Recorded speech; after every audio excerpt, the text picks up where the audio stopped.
take a look book design basics. In this course, we're going to introduce a couple of things: understanding and editing chapters, sections and pages, importing text, formatting text and paragraph styles, adding images. When creating a book in iBooks Author, it is important to understand the difference and the relationship between chapters, sections, and pages. If you don't fully understand the structure to begin with, you could end up laying out your book in a way that doesn't make complete sense. And it is most simple. Chapters contain sections, and the sections contain pages. However, it is possible to break that rule a little bit. Let's start by simply deleting all we have here and starting completely from scratch. You will notice that with no page existing, if I go to add pages, I can add chapters or sections, but I cannot add a page. For example here, so a page cannot exist outside of the section or chapter. To create a chapter, simply choose chapter or preface, and it will add that into the book. You can, or of course at any time, click on drop down here and switch between the chapter or preface layout. To add a section into the chapter, go back to the pages and choose a new section to add into here.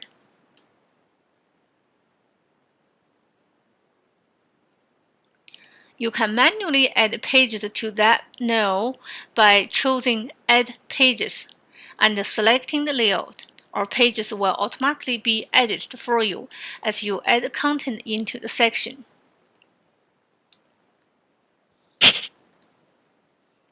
The table of contents is built automatically based off of your chapters and sections.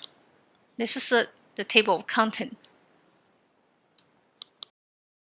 As far as rearranging content within your book, it's quite simple. Simply click and drag to rearrange the pages wherever you like them. So, for example, I will take section 1 here and drag it up before the chapter, which the blue lines that shows up between pages as you are moving this around to see exactly where it's going to drop.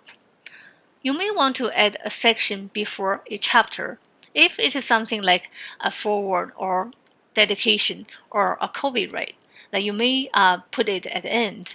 If you have something that belongs to at the end, simply drag it into place by dragging it down. Let's take a look at a more complete book so you can see what it looks like when you have a lot more chapters and the pages put together. Let's use this book as example. You will see that we have sections here that is labeled as an introduction. Then after that, chapter 1, chapter 2, and so on. Each one of those chapters has a series of sections in it, and each one of those sections has a series of pages. So now, when we go to look at the label of content, you will see the table of content has been completely generated automatically. For example, say I want to change the first paragraph. Here, I select the first paragraph, and I'm going to change it. So let's take a look. I'm going to change the font size, and also I'm going to choose the line spacing from different points. So again, the idea here is that I want to have the first paragraph of every section to be a little bit different than the paragraph following it. If I don't utilize the paragraph styles, this means that I'm going to have to go through every single section, select the first paragraph, and make the same 2 changes. And then, if I change my mind later down the road, and I want to change it again, I'm going to have go back through the change it over and over again, which is obviously is not ideal. So instead, what we will do is take advantage of paragraph styles. Let's go back here and select the first paragraph again that I just already altered. If you look in the paragraph style drawer, you will see there's a style currently selected called body right here. However, you will also see that has a red triangle next to it. The red triangle tells me that default body style has been changed. If you click on, there's a few different things you can do. If you click on here, there are a few things you can do. You could redefine the style from the current selections, which would change the style throughout the entire document. Or in this case, we just want to do is to create a brand new paragraph style from that section. When you select that, you have a chance to name whatever you like. So I'm going to call this section chapter 1 and tap OK. Now you can see the paragraph style list have this new style called section chapter 1. Now let's go another section, select the first paragraph, apply that new style. So we will have to scroll down to find it. Now, as we go back through there, you will see that the first paragraph section 2 has that new style applied to it, and the first paragraph of section 1 has it as well.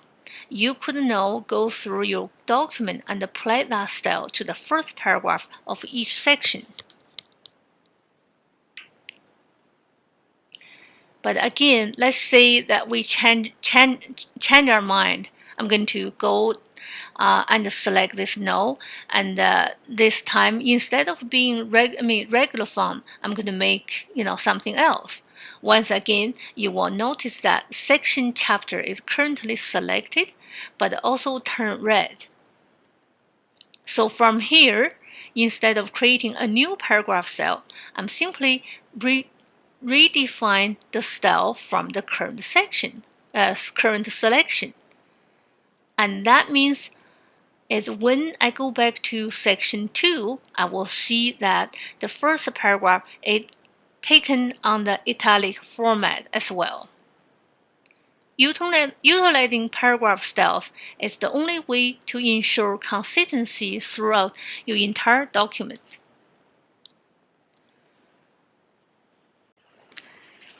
Adding images. There are a variety of ways to add photos into your book in iBooks Author. One of the easiest is to access your image from the Medium tab. Click on Medium tab. The Medium tab allows you to access all the pictures inside of your Aperture or iPhoto library. All you have to do is select and drag onto the book. You will notice here that I can drag into the template that was pre-existing on this layout. The template has already been sized and cropped into a specific ratio. And see this picture, that I have drawn that has been scaled to fit within it. However, that may not suit your needs. If you can zoom in on the image with the slider that shows up the bottom. If you double-click on the image, you will see that you can actually pan around to frame and shoot however you like in here.